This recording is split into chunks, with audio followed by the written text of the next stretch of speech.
शाम 5 बजे की हर बड़ी खबर देख रहा है इंडिया मेरे साथ। नमस्कार, आप सभी के साथ मैं हूं मलिका मल्होत्रा और आइए महायुद्ध से जुड़ी आज की अहम खबरें देखते हैं। ईरान अमेरिका इजराइल जंग का आज 14वां दिन है। हमले अब भी जारी हैं। मिसाइलों की बौछार, धमाके, आग और धुएं के गुबार, ये जंग और भी खतरनाक होती जा रही है। खाड़ी देशों में हो रहे हमलों ने सब कुछ तहस नहस कर दिया है। ईरान में अमेरिका और इजराइल के हमले लगातार जारी हैं। युद्ध के 14वें दिन आपको दिखाते हैं विध्वंस की कुछ तस्वीरें।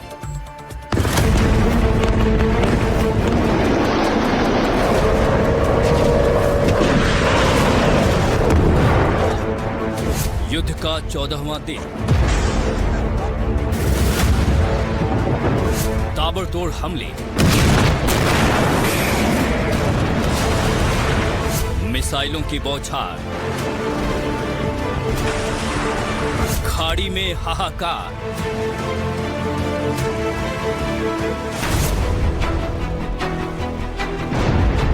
धमाकों की आवाज, धुएं का गुबार। ये तस्वीरें हैं दुबई की, जहां एक बार फिर ईरान ने अपनी मिसाइलों से हमला बोला है। इस हमले के बाद दुबई का सेंट्रल इलाका धमाकों से गूंज उठा।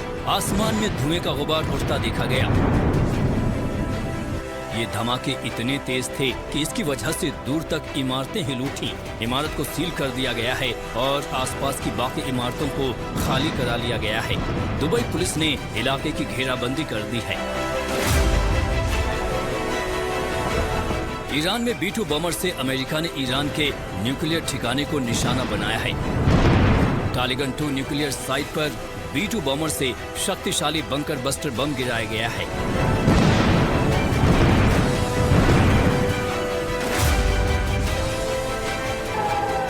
ये तस्वीरें हैं सऊदी अरब की, जहां ईरान ने ड्रोन से हमले किए। सऊदी अरब ने बताया कि उन्होंने ईरान के 10 ड्रोन मार गिराए। ईरान की तरफ से लगातार खाड़ी देशों पर ड्रोन से हमले किए जा रहे हैं। उधर इजराइल लगातार बेरूत पर हमले कर रहा है। IDF हिजबुल्लाह के ठिकानों को निशाना बना रहा है। ये तस्वीरें देखिए कैसे इजराइल के हमलों से बेरूत दहल गया है। जगह जगह धमाकों के साथ आग और धुएं का उठता गुबार। IDF ने हिजबुल्लाह के खिलाफ अभियान तेज कर दिया है। उत्तरी इजराइल में IDF ने अतिरिक्त सेना उतार दी है। लेबनान में IDF रात्रि अभियान चला रहा है। हिजबुल्लाह के ठिकानों को तबाह करने के लिए ये अभियान चल रहा है।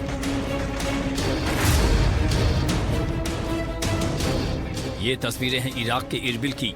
यहाँ ईरान ने एक बड़ा ड्रोन हमला किया है, जिसमें फ्रांस के एक सैनिक की मौत हो गई। इस बेस पर फ्रांसीसी सैनिक और कुर्दिश पेशमर्गा लड़ाके साथ मिलकर ट्रेनिंग ले रहे थे। इस हमले में 6 फ्रांसीसी सैनिक घायल भी हुए हैं। जंग के 14वें दिन ईरान ने बहुत बड़ा दावा किया है। ईरान का कहना है कि हमले में USS अब्राहम को नुकसान पहुंचा है। ओमान सागर के पास USS अब्राहम पर ड्रोन और मिसाइल से हमला किया गया। अमेरिका ने तस्वीरें जारी कर ईरान के दावों को झूठा बताया है।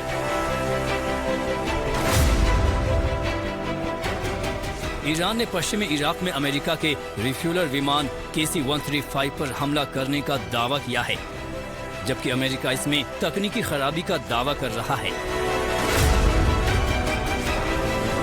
इजराइल के गलील में रॉकेट गिरने से घायलों की संख्या बढ़कर 80 हो गई है।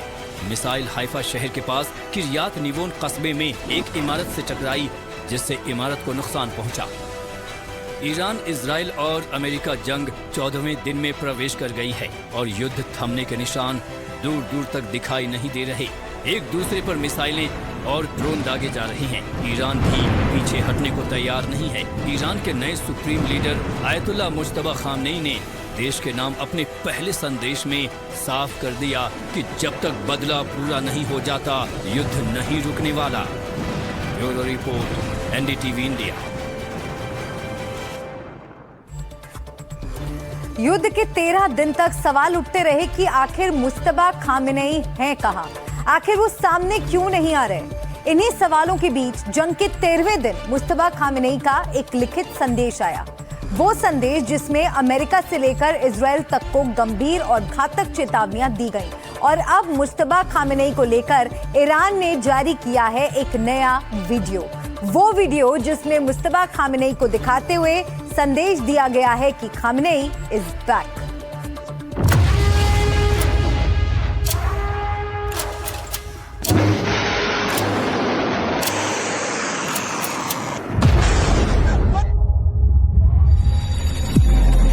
Khamenei is back. ईरान की तरफ से जारी किया गया ये एआई वीडियो पिछले 13 दिनों में इजराइल और अमेरिका के लिए सबसे बड़ा संदेश है। वो संदेश जिसके जरिए ये दिखाने की कोशिश की गई है कि ईरान की सत्ता से बेदखल करने के लिए सीनियर खामनेई को अमेरिका ने हमला करके भले ही मार दिया हो, लेकिन उनकी जगह अब जूनियर खामनेई यानी मुज्तबा खामनेई ने संभाल ली है।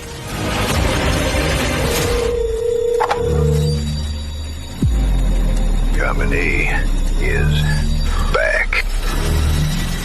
वीडियो के जरिए बिना कुछ अलग से बोले सिर्फ एक लाइन खामनेई इज बैक से ईरान ने अमेरिका और इजराइल को संदेश दे दिया है कि खामनेई का अस्तित्व खत्म नहीं हुआ है, वो फिर लौट आए हैं नई शक्ल और नए कमान के साथ। ये वीडियो ऐसे समय में आया है जब अमेरिका से लेकर इजराइल तक खामनेई के वजूद पर सवाल उठा रहे हैं।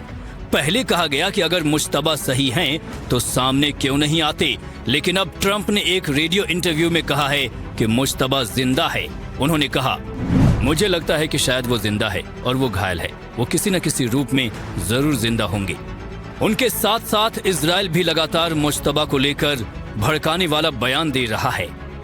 תוך זמן קצר חיסלנו את הצורר חמינאי וגם בכירים רבים במשטר הטרור, חיסלנו את הרודן הישן והרודן החדש, מוג'תבא, הבובה של משמרות המהפכה, הוא אינו יכול להראות את פניו בציבור. You mean the new supreme leader? You mean the son? How can there be in Iran? Well, with I don't want to. Ayatollah? I don't want to say that, but you know, I was disappointed because we think it's going to lead to just more of the same problem for the country. So I was disappointed to see their choice. ये बयान ऐसे समय में आए हैं जब Iran America के base से लेकर इजराइल पर पहले से ज्यादा घातक वार करने का दावा कर रहा है। उसके हमलों की कई तस्वीरें भी लगातार सामने आ रही हैं। इन बयानों के पीछे बतौर सुप्रीम लीडर मुश्तबा का बयान भी बड़ी वजह है, जिसमें सारी अनिश्चितताओं के बीच पहला संदेश जारी किया। पहले कहा गया, वीडियो संदेश जारी हुआ है। ईरान अपने शहीदों और निर्दोष नागरिकों की मौत का बदला जरूर लेगा। ईरान उन बच्चियों की मौत का बदला जरूर लेगा जो दुश्मन के हमले में मारी गई। किसी भी शहादत को भुलाया नहीं जाएगा और जब तक न्याय नहीं मिलता संघर्ष जारी रहेगा। ईरान के पूर्व सुप्रीम लीडर अली खामनेई की मौत का बदला लिया जाएगा। जब हमला हुआ तो मेरे पिता कुरान पढ़ रहे थे। जब तक पिता की मौत का बदला पूरा नहीं हो जाता तब तक ये संघर्ष खत्म नहीं होगा। क्या ये ईरान के इंतकाम की खूनी चेतावनी है? क्या ईरान वाकई अब घायल शेर की तरह और ज्यादा घातक हो गया है? और उसी के बाद आज ईरान ने वीडियो जारी कर दिया है। एक तरफ पिता की मौत का बदला लेने तक जंग की धमकी और दूसरी तरफ खामनेई इस बैग से संदेश देने की कोशिश। Khamenei is dead.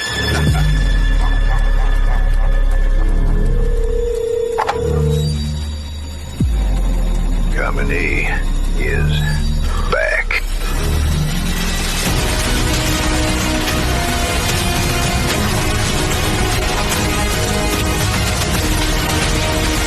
Missile, bomb, गोला और बारूद के भी क्या अब साइकोलॉजिकल वॉर हो रहा है?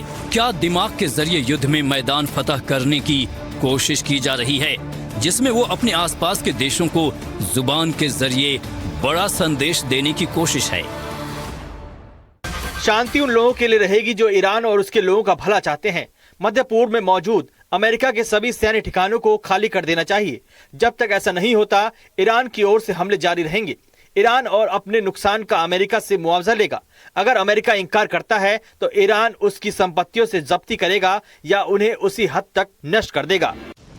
इन सब के बीच खबर अभी भी वही है कि आखिर जूनियर खामनेई यानी मुज्तबा खामनेई कहाँ हैं?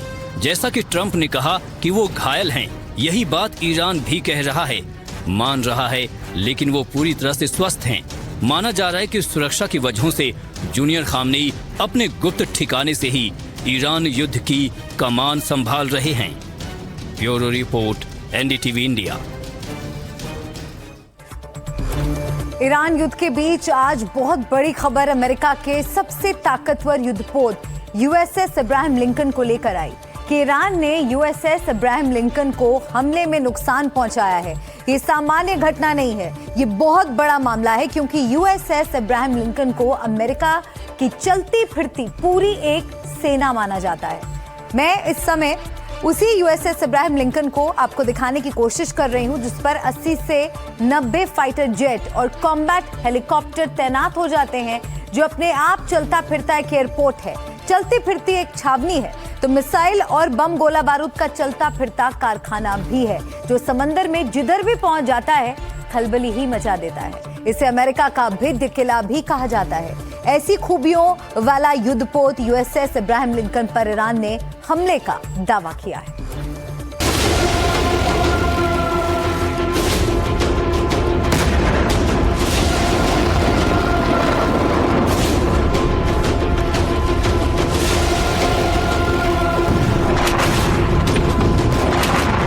वो बेड़ा जिसे देखकर दुश्मन के होश फाख्ता हो जाते हैं,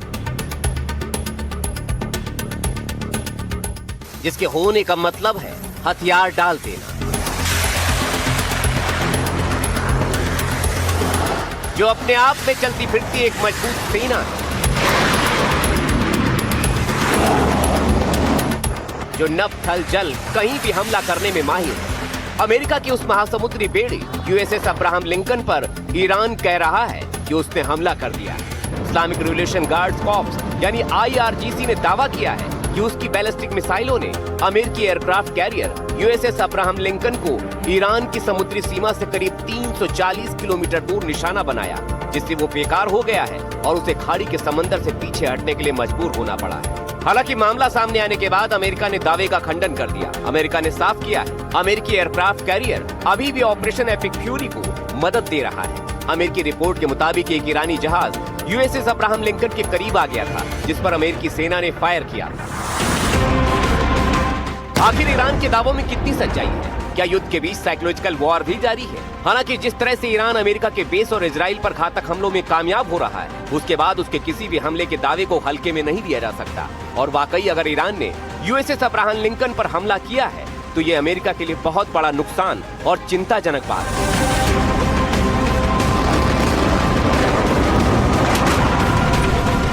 अमेरिका के लिए चिंताजनक क्यों है? उसे समझने के लिए आपको यूएसएस अब्राहम लिंकन की तस्वीर, जो ताकत से भरी है, वो देखनी चाहिए। यहां देखिए, 333 मीटर लंबा और 77 मीटर चौड़ा, करीब 1 लाख टन वजनी इस युद्धपोत पर आपको कतार से फाइटर जेट नजर आ रहे हैं। गिनती आप खुद कर लीजिए, 1, 2, 3, 20 तो कम से कम सामने ही नजर आ रहे हैं। जितने फाइटर जेट छोटे देश की सेना में शामिल नहीं होते, उतने इस जहाज पर दिन रात 24 घंटे चहलकदमी करते रहते हैं। ये देखिए, एयरक्राफ्ट को खड़ा करना हो या फिर टेक ऑफ, सब कुछ यहाँ दिन रात होता रहता है। ये हाईटेक रडार और घातक हथियारों से लैस, जिसमें अपनी रक्षा के लिए सरफेस टू एयर मिसाइलें, RIM 162 ESSM launchers, RIM 116 RAM launchers, close in gun समेत तमाम हथियार मौजूद हैं, जो दुश्मन के किसी भी बेड़े को एक पल में समंदर में खाक कर सकते हैं। 1990 के दशक से डेजर्ट स्टॉर्म जैसे कई ऑपरेशन में ये अरब की खाड़ी और ओमान सागर में अमेरिकी ताकत का प्रदर्शन करता रहा है। समुद्री व्यापार को खतरों से बचाने, आतंकवाद और समुद्री डकैतों को रोकने में इसने अहम भूमिका निभाई है। ये विध्वंसक के साथ साथ मिलकर काम करता है और मिसाइलों के हमले रोकने में भी सक्षम है। जानकारी के मुताबिक ये अमेरिका का दूसरा सबसे बड़ा जहाज है, जिसके किसी भी जगह होने का मतलब है कुछ न कुछ बड़ा होना। ऐसे समुद्री पोत पर ईरान की IRGC ने हमले का बड़ा दावा किया है। हालांकि हमले से जुड़ी कोई तस्वीर अभी तक सामने नहीं आई है। दूसरी तरफ अमेरिकी सेना ने ईरान के दावे को पूरी तरह से खारिज कर दिया है, गलत बताया है। अब किसका दावा सच्चा है, इसका पूरा सच आना अभी बाकी है। Bureau report, NDTV India.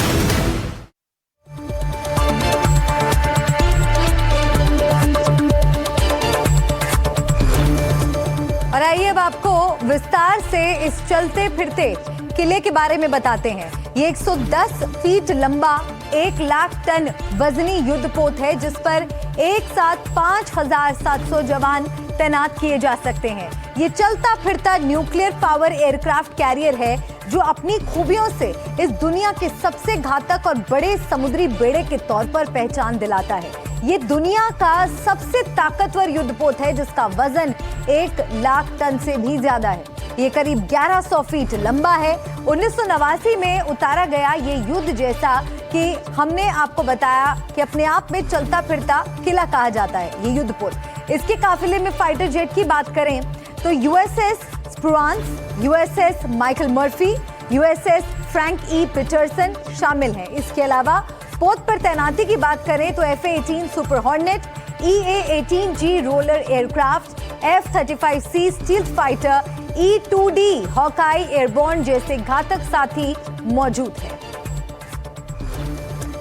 और आइए अब आगे बढ़ते हैं, आपको इसी से जुड़ी कुछ और खबरें दिखाते हैं। हॉर्मुज जो इस जंग में अहम कड़ी है, ईरान पर इसका ऐसा नियंत्रण दिख रहा है कि अमेरिका भी अब यहां मौजूद जहाजों की सुरक्षा करने की जिम्मेदारी से बच रहा है। वो अमेरिका जिसने ये दावा किया था कि हॉर्मुज पूरी तरह सुरक्षित रहेगा, उसे अचानक अपने बयान से पलटना क्यों पड़ा? आखिर ईरान का हॉर्मुज पर इतना नियंत्रण कैसे है?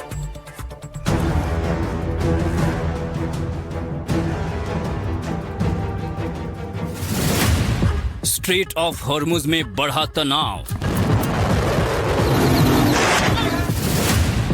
हॉर्मुज में ईरान की कितनी ताकत?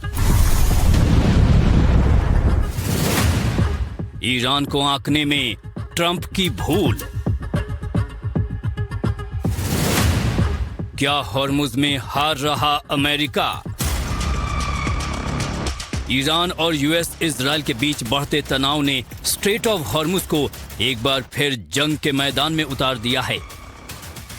स्ट्रेट ऑफ हॉर्मुज का रास्ता इतना संकरा है कि यहां दुनिया की सबसे ताकतवर नौसेनाएं भी खुद को असुरक्षित महसूस करती हैं।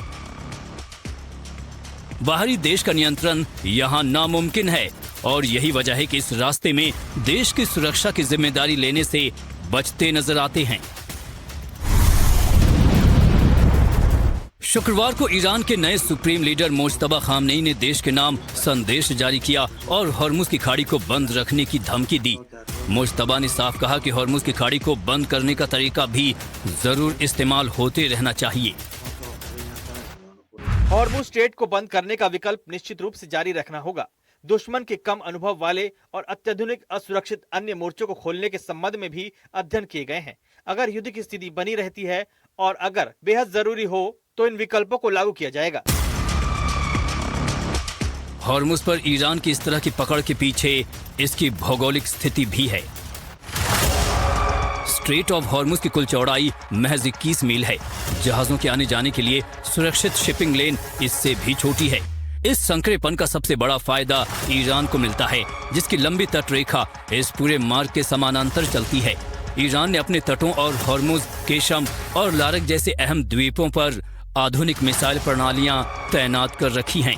किसी भी बाहरी देश के लिए यह नियंत्रण करना इसलिए मुश्किल है क्योंकि यहाँ परंपरागत युद्ध के नियम काम नहीं करते हैं।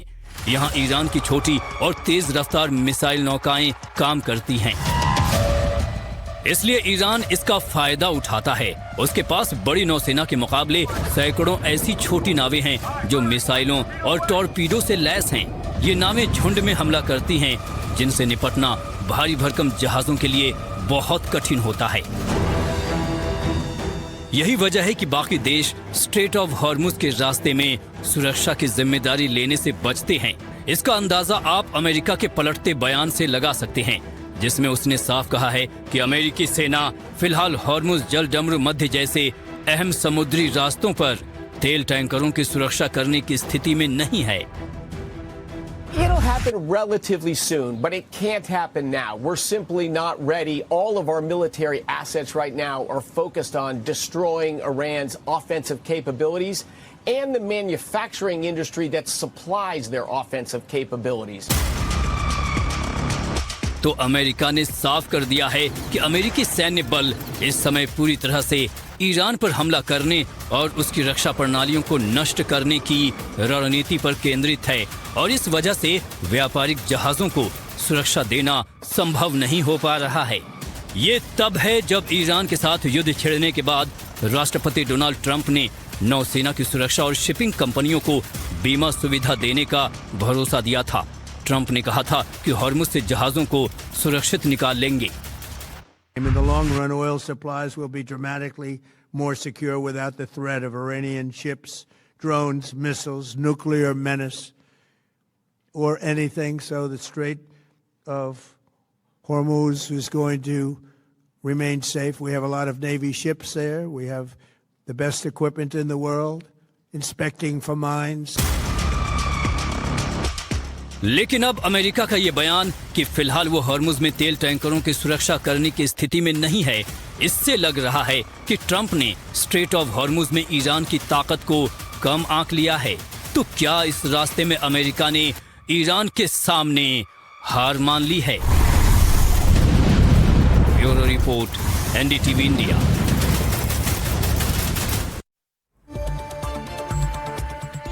और आइए अब हम आपको बताते हैं कि ईरान का हॉर्मुज के समंदर में कैसे दबदबा अभी भी कायम है।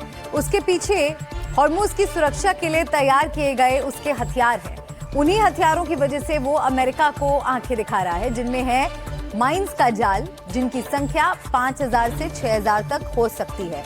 ये माइंस रास्ते को खतरनाक बनाती हैं। दूसरा, IRGC की स्वॉर्म बोट्स एक साथ हमला कर सकती हैं, माइन बिछा सकती हैं। इसके अलावा एंटी शिप मिसाइलें जो जहाजों को निशाना बनाती हैं। ईरान की A2AD रणनीति का इन्हें हिस्सा माना जाता है। फिर ड्रोन और सीबोर्न ड्रोन जो जहाजों को ट्रैक करते हैं और फिर हमला कर देते हैं। पनडुब्बियों की छुपी परत जो दुश्मन जहाजों के लिए बड़ी चुनौती है, साइलेंट थ्रेट पैदा करती हैं, कभी भी अंदर से हमले में सक्षम है। देख रहा है इंडिया में, एक बार फिर से आपका स्वागत है। खबरों के सफर में बढ़ेंगे आगे और इस वक्त का एक बड़ा अपडेट आपको दे दें। पश्चिम एशिया में जारी जंग को लेकर अमेरिकी राष्ट्रपति ट्रंप ने कहा कि ईरान सरेंडर करने वाला है। G7 की बैठक में ऑपरेशन एपिक फ्यूरी के परिणामों के बारे में बात करते हुए ट्रंप ने सहयोगियों से कहा कि उन्होंने जो कहा था वो पा लिया है और ईरान अब घुटने टेकने वाला है।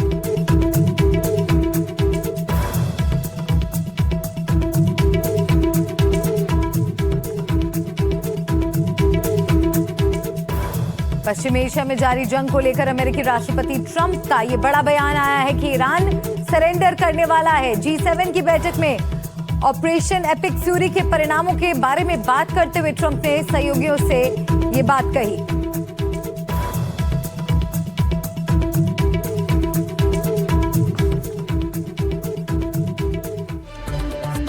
तो सरेंडर करने वाला ईरान, ये बड़ा बयान ट्रंप की तरफ से दिया गया है। अमेरिका से ईरान की दूरी 11,000 किलोमीटर से भी ज्यादा है, लेकिन फिर भी अमेरिका में ईरान के हमले का डर है। ऐसी खबरें आई हैं। ऐसे में बड़ा सवाल यह है कि ईरान के पास अगर 5,000 किलोमीटर की रेंज वाली भी मिसाइल और ड्रोन नहीं है, तो फिर अमेरिका में ईरान के हमले को लेकर डर की बात क्यों कही जा रही है? आखिर कौन यह आशंका जता रहा है और इसके पीछे की वजह क्या हो सकती है? ईरान आखिर अमेरिका पर 11 से 12,000 किलोमीटर दूर से हमला कैसे कर सकता है?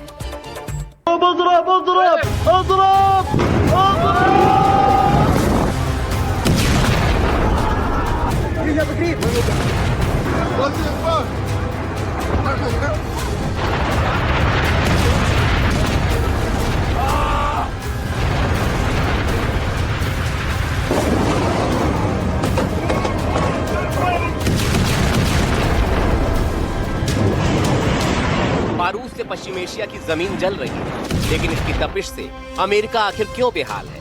इसके पीछे FBI की एक चेतावनी, एक रिपोर्ट का हवाला दिया गया है, जिसके मुताबिक कैलिफोर्निया में अचानक ड्रोन हमले की कोशिश हो सकती है। हालांकि व्हाइट हाउस ने इसे अपुष्ट बताया। खबर यह भी आई कि अमेरिका के दक्षिण पश्चिम इलाकों में ईरान हमलों की साजिश रच सकता है। सवाल ये उठता है कि आखिर अमेरिका पर ईरान हमला कैसे कर सकता है, जबकि वो अमेरिका से 11,000 किलोमीटर से भी ज्यादा दूर बैठा है और उसके पास ऐसा कोई हथियार नहीं है जो 11 से 12,000 किलोमीटर दूर तक मार कर सके, हमला कर सके। ईरान की सबसे घातक मिसाइल खुर्रम शहर भी अधिकतम 4000 किलोमीटर तक ही मार कर सकती है। तो फिर अमेरिका में ऐसी आशंका, ऐसा डर क्यों था? तो इसे ध्यान से समझिए। अमेरिका को डर है कि कहीं ईरान मेक्सिको की सीमा से हमला न कर दे। आशंका जताई गई है कि ईरान मेक्सिको के अंदर से अमेरिका पर हमला कर सकता है और इसके लिए वो मेक्सिको के ड्रग तस्करों की मदद ले सकता है। मेक्सिको में ड्रग तस्कर आज भी बहुत शक्तिशाली हैं। कई शहरों में आज भी उनका दबदबा कायम है। ऐसे में आशंका जताई गई है कि ईरान ड्रग तस्करों की मदद से कैलिफोर्निया और आसपास के इलाकों पर हमला कर सकता है। 2005 के बाद से दक्षिणी अमेरिकी देशों से ईरान ने दोस्ती बढ़ाई थी। वेनेजुएला और क्यूबा से भी ईरान की अच्छी दोस्ती मानी जाती है। माना जा रहा है कि अमेरिका को उसी दोस्ती से नुकसान की आशंका है। इसीलिए कुछ दिनों पहले ट्रंप ने अमेरिका के आसपास ड्रग कार्टेल को पूरी तरह से खत्म करने का बयान भी दिया था। उन्होंने कहा था कि उनकी प्राथमिकता है कि वो ड्रग तस्करों को पूरी तरह से नेस्तनाबूद कर देंगे।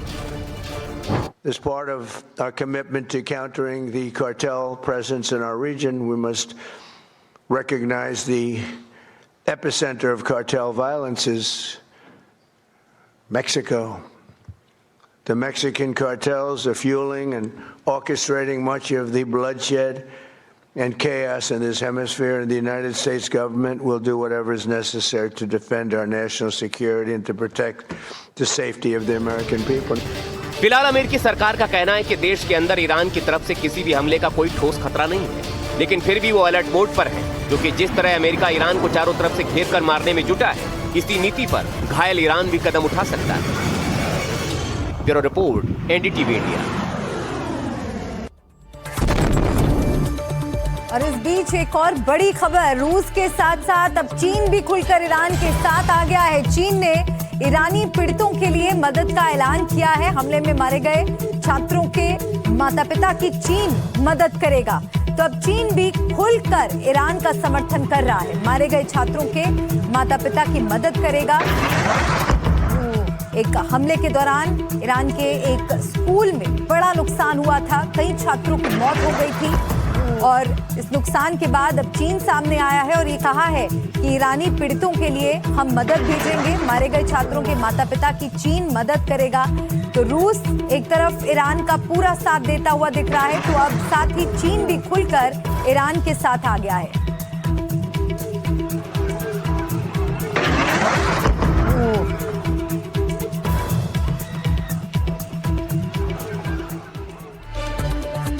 तो एक तरफ पश्चिम एशिया धधक रहा है, तो दूसरी तरफ भारत के पड़ोस में पाकिस्तान और अफगानिस्तान में भी भयंकर जंग जारी है।